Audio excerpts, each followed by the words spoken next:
오늘 우리 감사 주일이니까 한 번 더 고백하겠습니다. 감사합시다. 감사합시다.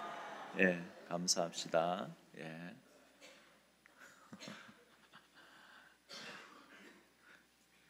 감사하십니까?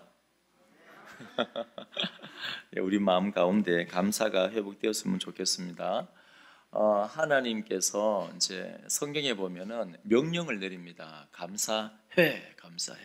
독특한 명령이죠. 왜냐하면 보통 명령은 행동, 행위를 이제 내리지 않습니까? 이렇게 해, 저렇게 해, 군에 가면 앉아, 일어나, 좌로, 우로 이렇게 행동을 명령하지 않습니까? 그런데 감사하라는 행동, 물론 행동이 포함은 되어 있지만은 행동이 아니고 뭡니까? 우리의 마음 자세입니다. 마음 자세. 왜 하나님께서 우리의 마음까지 명령을 내리십니까? 마음으로 왜 우리에게 감사하라고 하십니까? 여러 이유가 있지만 하나님은 육이 아니고 영이십니다. 우리의 마음을 감찰하는 분인 줄로 믿으시기 바랍니다. 그리고 하나님은 우리에게 감사거리를 주지 않고 감사해 하는 그런 나쁜 사람이 아니잖아요. 하나님께서 풍성하게 우리의 모든 부족함들을 채워주시는 줄로 믿으시기 바랍니다. 우리의 부족함을 다 은혜로 채워주시기 때문에 감사하라고 명령을 내리는 겁니다. 그래서 이번 우리 오늘 감사주일 예배를 드리면서 우리 모든 성도님들은 내 안을 한번 들여다보고 하나님 앞에 이 진심으로 드리는 감사가 꼭 회복되기를 축원드립니다. 성도는 환경을 보고 감사하는 게 아니에요. 성도는 되어지는 일들을 보고 감사하는 거 아닙니다. 성도는 이 현실을 뛰어넘어 하나님의 손을 바라보고 감사하고, 성도는 이 현실에 풍족하게 채워주실 은혜를 미리 믿음으로 내다보며 감사하는 사람입니다. 그래서 하나님은 너가 하나님의 백성 아니냐? 성도 아니냐? 감사해 하고 명령합니다. 감사해. 그러면 오늘 말씀은 우리가 이때까지 에스라 말씀을 오늘까지 이제 에스라 말씀을 묵상하고 내일부터는 이제 학계 말씀을 묵상하지 않습니까? 그래서 우리가 에스라 전체를 쭉 보면서 특별히 어떤 부분에 대해서 하나님께서 감사하라고 하는가 두 가지만 보도록 하겠습니다. 사실은 한 가지입니다. 첫 번째는 뭐냐면은 하나님은 그 입에서 선포한 약속의 말씀을 반드시 성실하게 성취하시는 분입니다. 그래서 에스라서에서는 하나님 앞에 감사를 하는 거예요. 두 번째, 우리는 내 힘과 능력으로는 한 사람도 주님 앞에 설 수가 없습니다. 다 뭡니까? 하나님의 은혜입니다. 그 에스라서를 보면은 마지막도 굉장한 범죄의 현장이지만은 굉장한 은혜의 현장입니다. 그래서 우리가 하나님의 은혜로, 베푸시는 하나님의 은혜로 살기 때문에 하나님께 감사해야 한다. 이 두 가지입니다. 첫 번째 뭐라고요? 나하고 하신 약속의 말씀을 성취하시기 때문에 감사합니다. 두 번째는 내게 반드시 은혜를 주실 것이기 때문에 감사합니다. 자, 말씀을 봅니다. 먼저 하나님은 반드시 약속을 성취하시는 분이시다. 하나님은 절대자입니다. 주권자입니다. 이 절대 주권자라는 것은 창조주, 무한한 능력을 가진 분이다. 그런 의미입니다. 그래서 우리 하나님은 자신의 입에서 나온 그 말씀은 1.1핵이라도 변하지 않고 반드시 성취해 나가십니다. 이거 진짜 은혜예요. 우리가 감사할 수밖에 없는 겁니다. 나는 내 자신을 바라볼 때, 내가 열심히 해서 저 천국까지 가겠다. 이러면 해보니까 가능해요? 안 가능해요? 불가능합니다. 그런데 약속의 말씀이 이거를 성취하게 만드시는 거예요. 말씀이. 자, 오늘 배경을 보면은, 오늘 말씀에 보면은, 이제 성전의 기초를 놓잖아요. 이게 어떤 배경이냐면, 지금 예레미야를 통하여서 하나님께서 70년 후에 너희들은 다 돌아올 거야. 그 기간 동안 열심히 회개하고 하나님의 뜻을 발견하고 결단하고 다짐해. 내가 다 해놓을게. 그리고 와서 성전도 다시 멋지게 지을 거야. 여호와 신앙이 회복될 거야 하고 이제 예레미야와 여러 선지자를 통하여서 말씀 약속을 주지 않았습니까?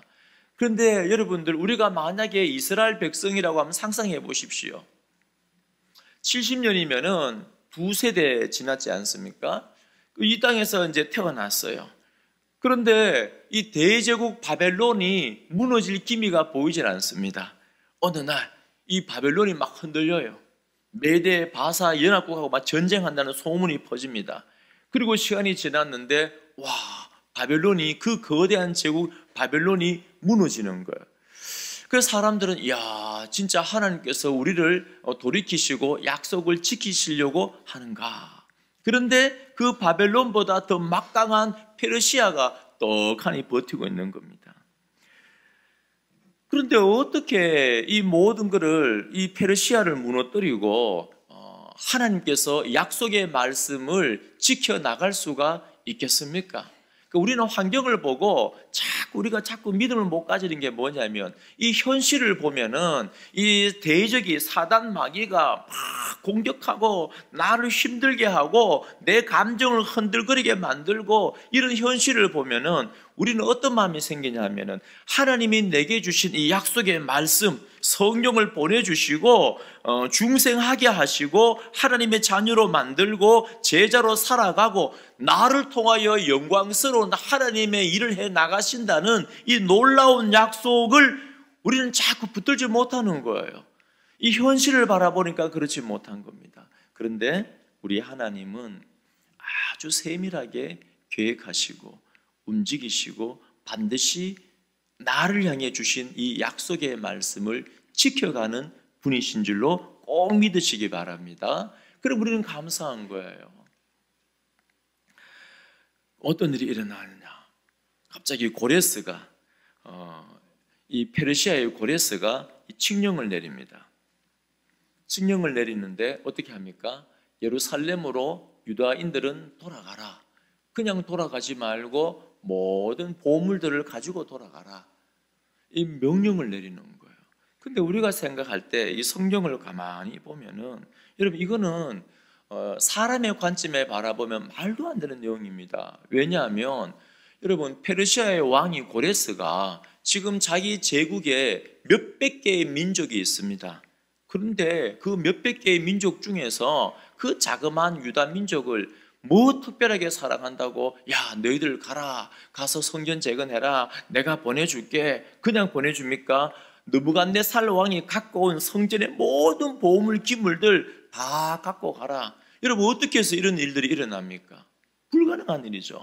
그런데 다시 한번 말씀드리지만, 하나님은 자신의 입에서 나온 그 약속의 말씀을 반드시 성취해 가시는 분입니다. 어떻게 성취해 가는가?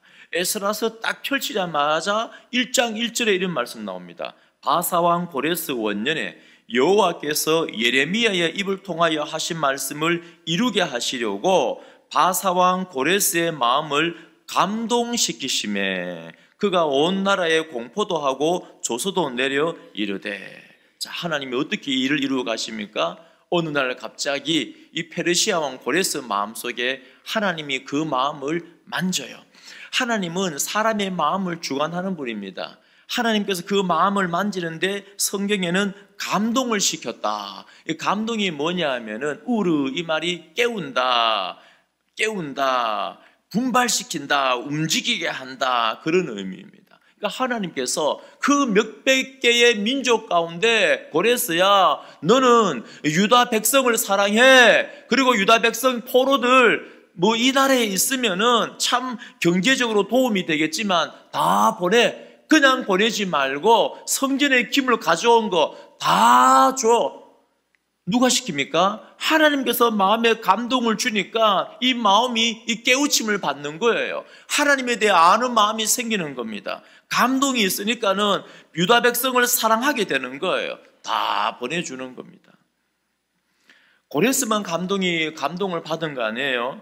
1장 5절에 보면 이에 유다와 베냐민 족장들과 제사장들과 레위 사람들과 그 마음이 하나님께 감동을 받고 올라가서 예루살렘의 여호와의 성전을 건축하고자 하는 자가 다 일어나니. 자, 여러분, 이 포로에서 돌아가는 사람들, 근데 실제로 페르시아에 남아있는 사람들이 훨씬 많았다 그랬죠. 왜냐하면 너무나 좋은 문명, 좋은 문화 아닙니까? 그 좋은 환경에 살다가 갑자기 폐허가 되어버린, 우리 뒷산에 주산에 가거나 한 번씩 산에 가면은 뭐 조선 시대 때 아니면 신라 시대 때 남아 있는 이 성곽이 있잖아요. 뭡니까?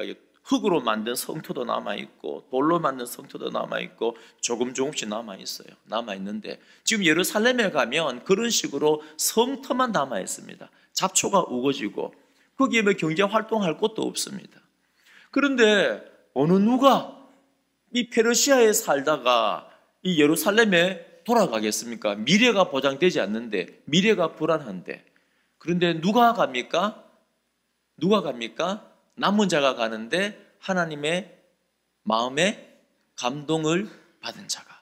여러분, 항상 우리가 누가 하나님의 은혜를 경험하고 움직이냐 하면은 마음에 하나님의 감동을 받은 사람이. 참 신기할 때가 많아요. 하나님의 일을 하다 보면은 전혀 예상하지 못했는데 어떤 분이 오셔서 목사님, 이 일은 제가 하겠습니다. 한 번씩 깜짝 놀랄 때 있지 않습니까? 우리는 그저 기도하고 기다릴 뿐인데 하나님께서 감동을 주시는 거예요. 어떤 분은요, 어제 하나님께서 기도하는데 이런 마음을 제게 많이 주셨어요. 목사님, 이건 제가 할게요. 목사님, 이 일은 제가 하겠습니다. 그러니까 누가 하나님의 일을 하냐 하면은 하나님을 통하여 마음에 감동을 입은 사람들, 그 남은 자들이 예루살렘에 돌아오는 거예요. 그리고 그들이 와서 이제 성전을 재건하기 위하여서 성전 기초를 놓습니다. 그 10절 말씀이 그 말씀이에요. 오늘 본문. 여호와의 성전의 기초를 놓을 때 제사장들은 예복을 입고 나팔을 들고 아삽 자손 레위 사람들은 제금을 들고 서서 이스라엘의 왕 다윗의 규례대로 여호와를 찬송하되. 여러분 상상해 보십시오. 얼마나 감격스럽겠습니까? 얼마나 감사합니까? 정말 하나님의 약속의 말씀대로 우리가 예루살렘에 왔고 정말 하나님의 약속의 말씀대로 이제 성전을 짓기 위하여서 기초를 쫙 놓는 거예요. 그 기초가 놓여졌을 때 얼마나 감격하겠습니까? 와, 정말 하나님은 살아계신다. 정말 하나님은 약속의 말씀을 반드시 성실하게 지켜가신다. 얼마나 기쁘겠습니까?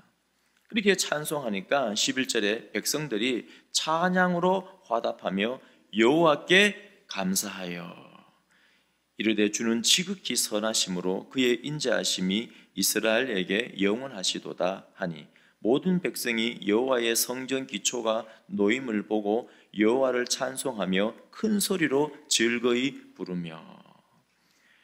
그 약속의 말씀대로 기초가 놓이고 이제 성전이 재건되어지는 이 시작점을 보면서 제사장들은, 레위 사람들은 하나님께 찬송하고 백성들은 찬송하고 기뻐하고 감사하면서 그렇게 크게 함성을 지르는 겁니다. 자, 12절 13절은 독특한 표현인데 제사장들과 레위 사람들과 나이 많은 족장들은 첫 성전을 보았으므로 이제 이 성전의 기초가 놓임을 보고 대성통곡하였으나 여러 사람은 기쁨으로 크게 함성을 지르니 13절에 백성이 크게 외치는 소리가 멀리 들리므로 즐거이 부르는 소리와 통곡하는 소리를 백성들이 분간하지 못하였더라. 젊은 세대들은 와, 진짜 하나님 살아계시네, 감격을 해서 그 성전의 기초가 놓임을 보고 막 크게 함성을 지르고 할렐루야 하고 막 감사하는 겁니다. 근데 나이가 많으면 최소한 80 이상은 됐겠죠. 왜냐하면 이제 70년 포로하고 왔기 때문에. 그래서 이제 어릴 적에 이 성전을 보았던 그 노인들은 이 성전 기초가 놓이는 것을 보고 대성통곡을 합니다. 근데 이거는 제가 처음에 볼 때는 과거에는 이게 슬픔의 대성통곡이었나, 가만히 보니 그게 아니에요. 지금 슬퍼하는 게 아니죠. 성전이 재건되고 있죠. 이 대성통곡은 뭐냐 하면은 하나님 앞에 회개와 감사의 대성통곡인 겁니다. 왜냐하면은 이 성전 기초가 솔로몬 성전보다 사이즈가 더 커요. 2배 가까이. 그러면서 이 노인들의 마음에는 우리가 이렇게 범죄하여 하나님의 심판을 받고 쫓겨났지만 우리 하나님은 진노 가운데도 큰 긍휼을 베푸시는 분이야. 그래서 약속의 말씀이 정말 성취가 되어졌네. 하나님, 우리는 죄를 지었지만 우리 하나님은 우리에게 은혜를 주셨네요 하고 펑펑 우는 거예요. 그러니까 이게 표현 방식은 양극단이 다르지만은 내용은 뭡니까? 둘 다 하나님의 일하심에 대해서 감사한 거예요. 감사한 거예요. 이렇게 우리 하나님은 그 이후에도 16년 동안 또 방해해요. 고발, 아닥사스, 왕들에게 고발하고, 그 다음에 뇌물을 고관들에게 주고 막 방해를 합니다. 그런데요, 사람들이 아무리 방해해도, 물론 백성들은 움찔움찔 하면서 주눅이 듭니다. 그때 또 하나님은 어떻게 합니까? 스가랴와 학개 선지자를 보내어서 하나님의 말씀을 듣고 힘을 내어서 성전을 또 짓게 만들어서 드디어 6장 마지막에 성전이 완공이 되어지는 겁니다. 그러니까 이 세상이 아무리 방해를 해도 사탄 마귀가 우리 성도님들 막 공격을 하고 마음을 힘들게 만들고 주신 은혜를 빼앗게 만들고 사명 감당하지 못하게 만들고 구원의 확신을 흔들게 만들고 막 난리를 쳐요. 우는 사자처럼. 그러나 우리 하나님은 여러분들을 향하신 놀라운 계획을 가지고 계신 줄로 믿으시기 바랍니다. 하나하나씩 여러분, 하나님은 절대 자기 백성을 포기하지 않습니다. 하나님은 십자가 복음을 통하여 내 자녀라고 부르신 그 백성, 성령을 보내주어서 죄사함 받은 그 백성을 우리 하나님은 절대 포기하지 않습니다. 기어이 모든 환경들을 통하여, 말씀을 통하여, 부어주시는 은혜를 통하여서 그 약속의 말씀을 기어이 성취해 나가십니다. 여러분, 하나님은 절대 실현하지 아니하시고 하나님은 절대 실패하지 아니하시고 반드시 우리의 삶을 인도하시고 세우는 줄로 꼭 믿으시기 바랍니다. 빌립보서 1장 6절에 보면은 너희 안에서 착한 일을 시작하신 이가 그리스도 예수의 날까지 이루실 줄을 우리는 확신하노라. 우리 모든 성도님들 확신하는 은혜가 있기를 축원드립니다. 우리 안에서 착한 일이 뭡니까? 선한 일이 뭡니까? 십자가 복음을 통하여 큰 죄를 알게 하고 그 죄의 용서함을 받게 하여서 하나님의 자녀가 되게 하는 이런 전 우주상의 말도 안 되는 이 놀라운 은혜, 이 선한 일을 하나님이 우리 안에서 시작하신 줄로 믿으시기 바랍니다. 자, 그러면 하나님이 여러분을 부르셨는데 아이고 내가 힘들다, 내가 지쳤다, 또 죄를 짓네 하고 하나님이 포기하거나 하나님이 실패하겠습니까? 안 하겠습니까? 절대 실패하지 않습니다. 그래서 바울은 뭐라 합니까? 너희 안에 착한 일을 시작하신 이가 그리스도 예수의 날까지, 예수의 날이 어떤 날이에요? 재림의 날까지 이루실 줄을 우리는 확신하노라. 아멘. 여러분 다 확신하시기를 축원드립니다. 내 안에 착한 일을 시작하신 분은 나를 포기하지 않고 저 천국까지 인도하십니다. 그래서 고레스 왕과 고관들의 남은 자들의 마음을 감동시켜요. 나중에 7장 가면은 하나님께서 계속 이끌어가는 걸 보여줍니다. 2차 포로기한 때도 보면요, 하나님 어떻게 하신 줄 아십니까? 나중에 7장, 8장을 한번 다 읽어보시면 4번 나옵니다. 하나님의 도우심으로, 하나님의 선한 손의 도우심으로. 뭐냐면은 아닥사스다 왕도 하나님의 선한 도우심으로. 왕 혼자 됩니까? 모든 방백들과 고관들도 에스라가 가는 것에 동의를 해요. 알고 보니까 하나님의 선한 도우심으로. 2차 포로 때 오는 사람들도 그냥 옵니까? 감동으로, 선한 도우심으로. 어떤 일까지 일어나냐 하면은 이 포로들이 돌아오는데 주변에 있는 많은 민족들이 평상시에는 유다 사람들을 다 싫어합니다. 성경을 보면요. 그런데 아니 옆집 사람이 유다 사람이 이사를 가는데 주위에 있는 모든 사람들이 다 뭐합니까? 집에 있는 금은 보물들 다 꺼내서 가지고 가라 하잖아요. 어떻게 그런 일이 일어납니까? 하나님의 선한 도우심으로.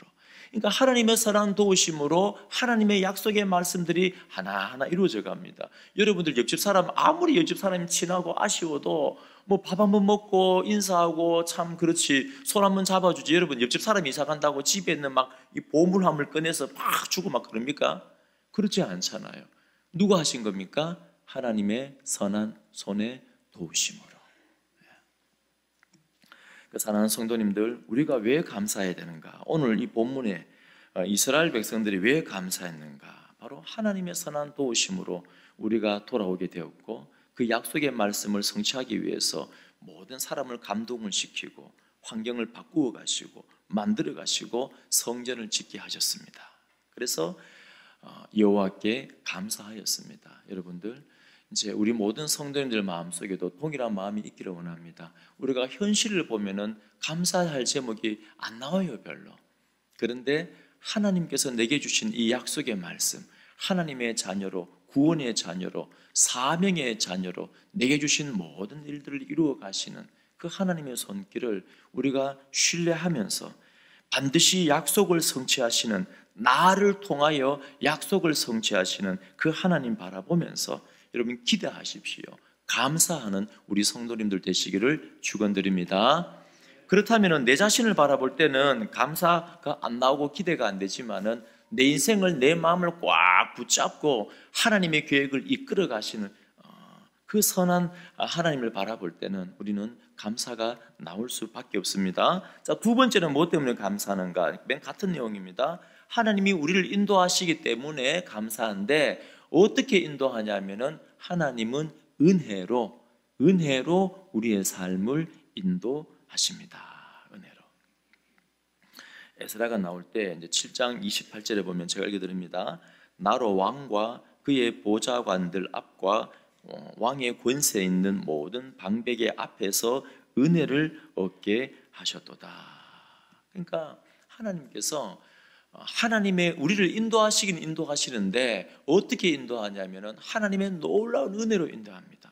때로 우리는 불평하는 이유가 뭐냐면은 내 몸이, 경제가, 관계가 여러 가지 골치 아픈 일들 때문에 때로는 역병이 우리에게 옵니다. 그것 때문에 불평할 수 있지만, 그러나 꼭 기억하십시오. 하나님은 그 모든 역경 가운데서도 놀라운 은혜로 우리 성도님들을 채워주시고 반드시 감사가 넘치게 하십니다. 하나님 그렇게 만들어 주셔요.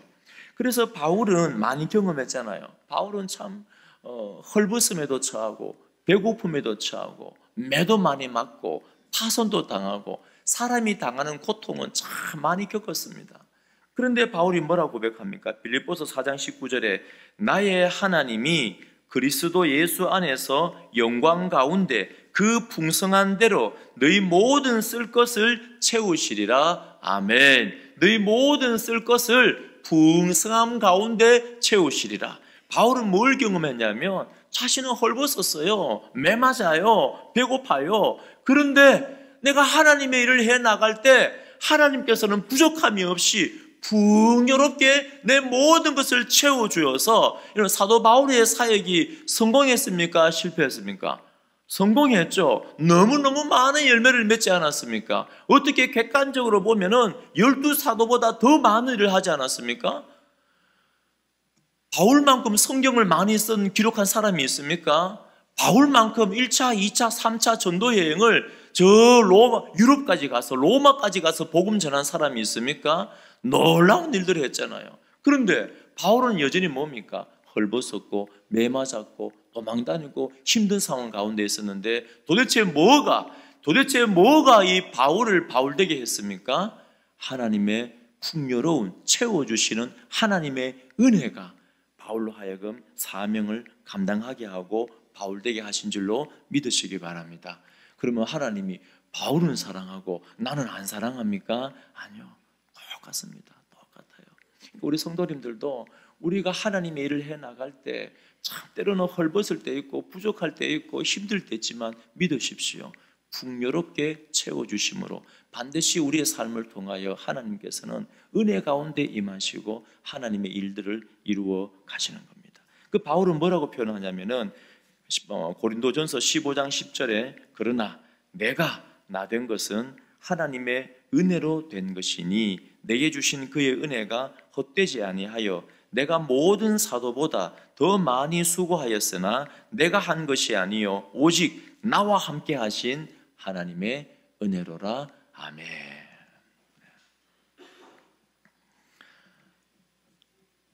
하나님의 은혜로 했다는 말입니다. 그러니까 나의 나된 것조차도 하나님의 은혜라는 거예요. 여러분, 이 은혜가 있을 때 바울은 어떻게 합니까? 모든 사람에게 감사해 하고 명령을 내리는 거예요. 이 은혜를 경험할 때 우리 성도님들은 교만할 수 있습니까? 없습니까? 없어요. 왜요? 나의 나된 것은 하나님의 은혜다. 하나님 앞에 내세울 게 있습니까? 없습니까? 없어요. 감사밖에 없습니다. 자, 그런데 가끔씩은 이제 여러분들이 그런 말씀합니다. 우리 마음속에 항상 이 은혜가 흘러 넘쳐야 돼요. 항상 우리 마음속에 이 은혜가 흘러 넘치고 하나님 앞에 감사하고. 왜?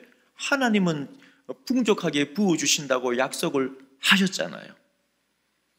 하나님은 풍족하게 부어주시잖아요.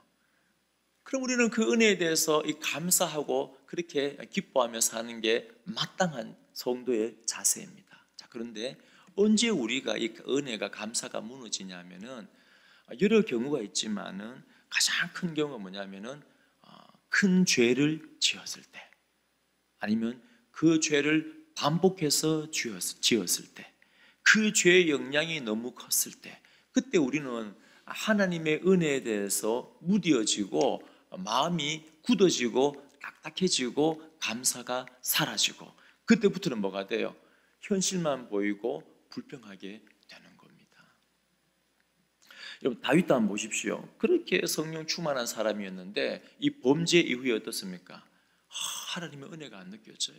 그래서 다윗의 기도를 보면은 주의 구원의 기쁨과 즐거움을 내 안에 회복시켜 주세요.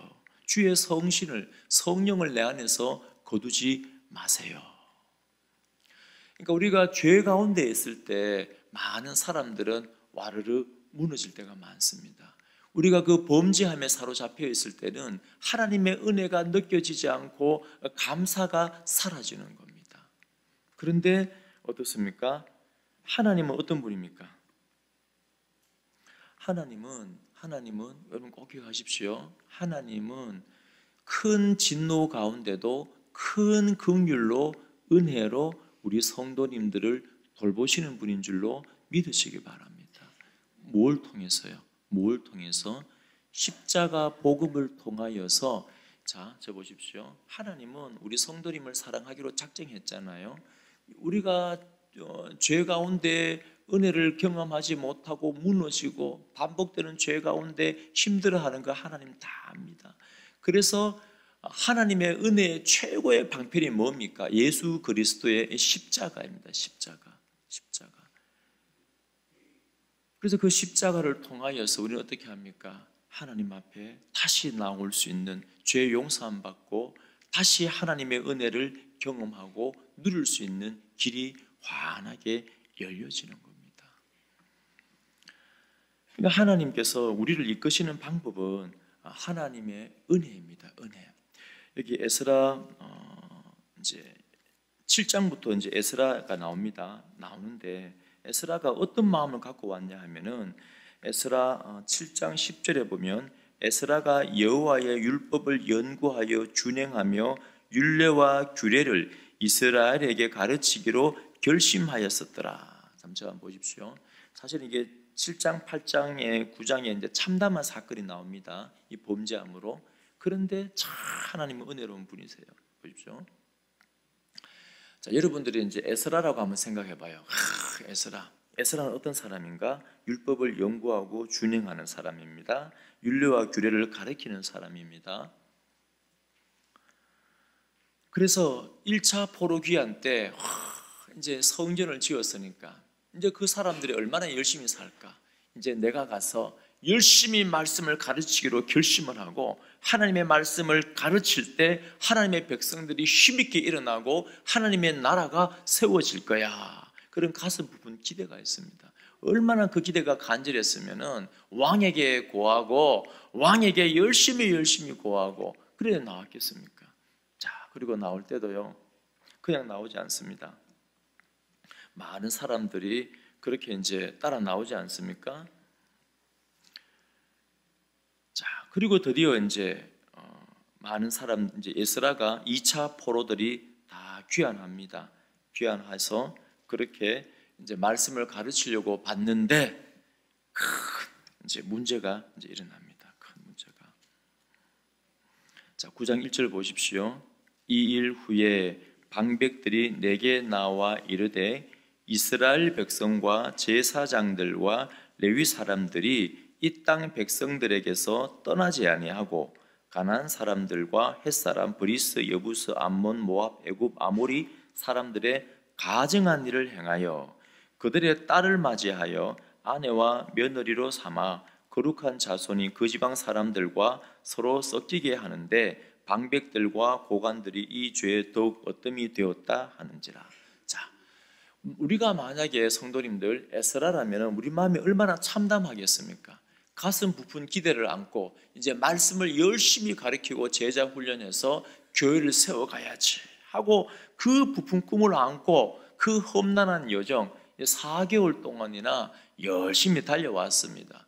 이제 말씀을 가르치려고 하는데 이 보고를 받는데 백성과 제사장들과 레위 사람들이 이 땅 백성들에게서 떠나지 아니했대요. 그 마음이 뭐냐면 미련이 남아서 예배는 드리지만 여전히 이 땅 백성들이 하는 그 습관들, 이 땅 백성들이 하는 그 우상들, 거기에 사로잡혀서 떠나지를 못하는 거예요.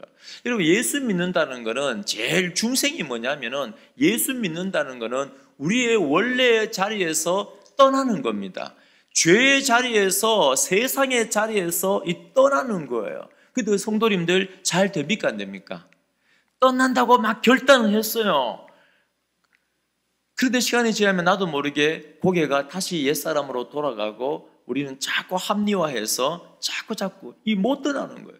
예수 믿은 지 5년이 되고 10년이 되고 몇십 년이 됐는데 이 옛 성품에서 떠나지를 못하는 거예요. 여전히 그러니까 은혜로 사는 게 아니라 여전히 종교로 사는 사람들이 많다는 거예요. 떠나야 됩니다. 떠나야지. 안 떠나니까는 참담하잖아요. 1절 마지막에 가증한 일을 행하여 우상 숭배를 하고 거기서 끝나는 것이 아니라 2절에 보니까는 딸을 맞이하여 아내와 며느리로 삼고 거룩한 자손, 이 자손이 원어의 이 씨앗입니다. 이 거룩한 씨앗이 하나님의 거룩한 씨앗이 그 지방 사람들과 서로 섞이게 되어 버린 거예요. 그러니까 우상 숭배만 하는 것이 아니고 아예 혈족 관계를 맺어버리는 겁니다. 헤어나오지 못하도록 이 여호사밧의 죄를 짓는 거예요.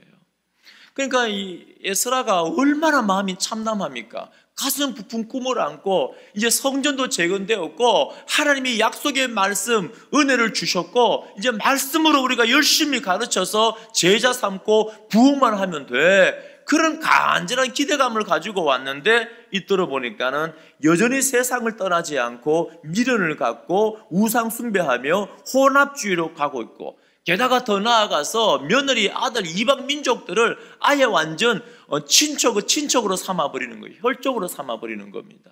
너무 참담하여서 이 에스라가 보통 성경에는 너무 고통스럽고 죄가 크면은 이 옷을 찢고 이 죄를 날립니다. 근데 에스라는 이거는 제가 보니까 성경에서 나오는 가장 참혹한 표현 같아요. 겉옷과 옷을, 속옷까지 다 찢어버리고 머리털과 수염까지 막 뜯으면서 하나님 앞에 이 통곡을 하는 거예요. 그런데 여러분 기억하십시오. 하나님은 이 큰 범죄 가운데서도 여러분 자꾸 우리는 선입관을 가져요. 내가 죄를 지으면 하나님 나를 버릴 거야. 하나님 나를 안 사랑할 거야. 죄를 일부러 지으라는 게 아니고요. 하나님은 우리 성도님들이 어떤 자리에 있든지 간에 그 사랑과 은혜는 변함이 없어요. 그래서 어떻게 반응하냐면 십자가 앞에서 떨림으로 회개를 통하여서 하나님이 우리에게 주신 은혜의 장치 아닙니까? 십자가가 그 회개를 통하여 떨림으로 주님 앞에 진실하게 나아올 때 주님은 우리의 죄를 용서하시고 하나하나 그 문제들을 해결해 나가십니다. 자, 보시면은 3절의 마지막에 기가 막혀 앉으니 4절에 누가 반응하느냐? 이에 이스라엘의 하나님의 말씀으로 말미암아 떠는 자가 한번 줄거나 보십시오. 떠는 자가.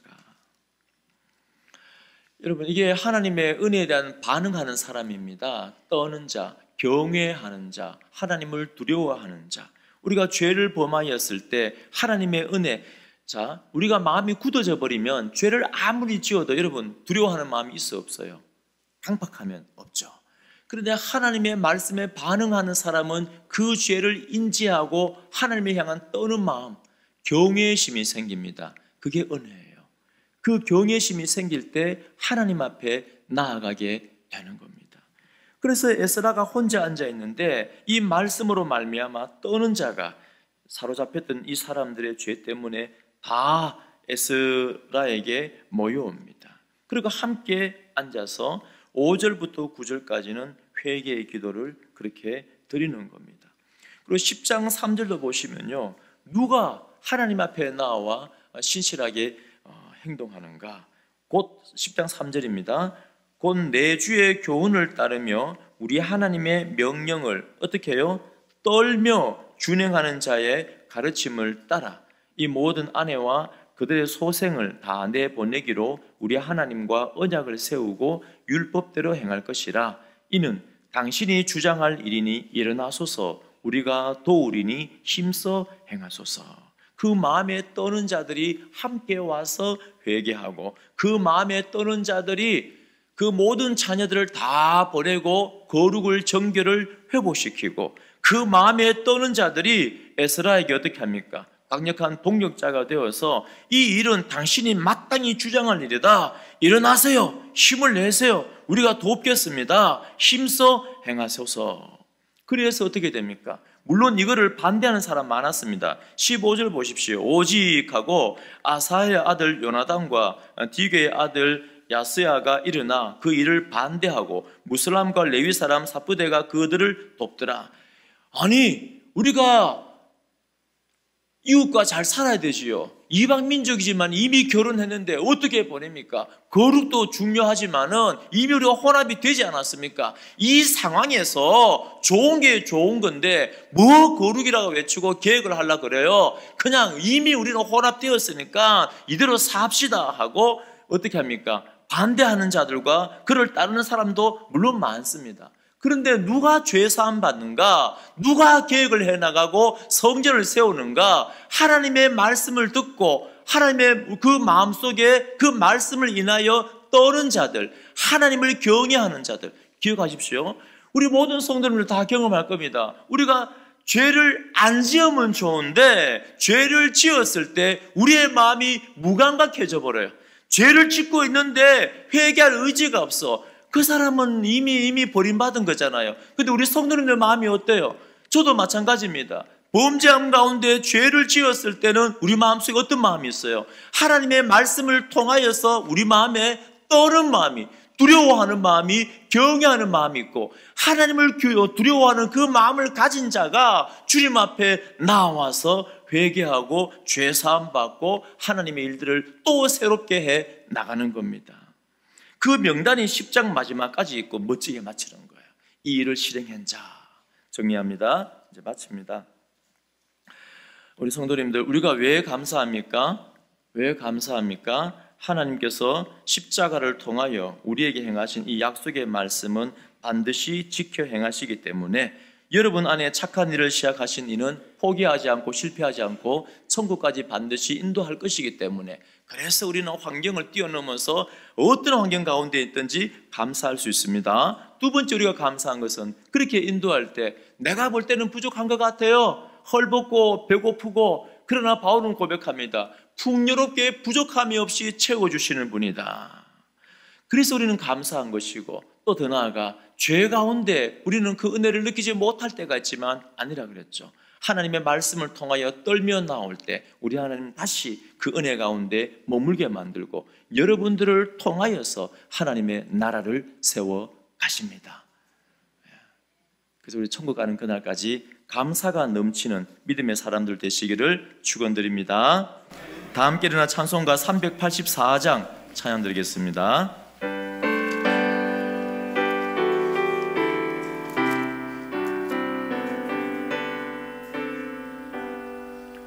나의 갈 길 다가도록 예수 인도하시니 내 주 안에 있는 긍휼 어찌 의심하리요.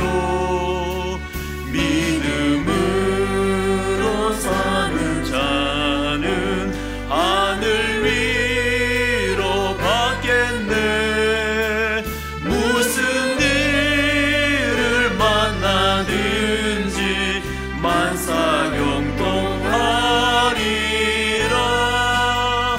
무슨 일을 만나든지 만사경통하리라. 나의 갈 길 다가도록 예수 인도하시니 어려운 일 당한 때도 족한 은혜 주시네.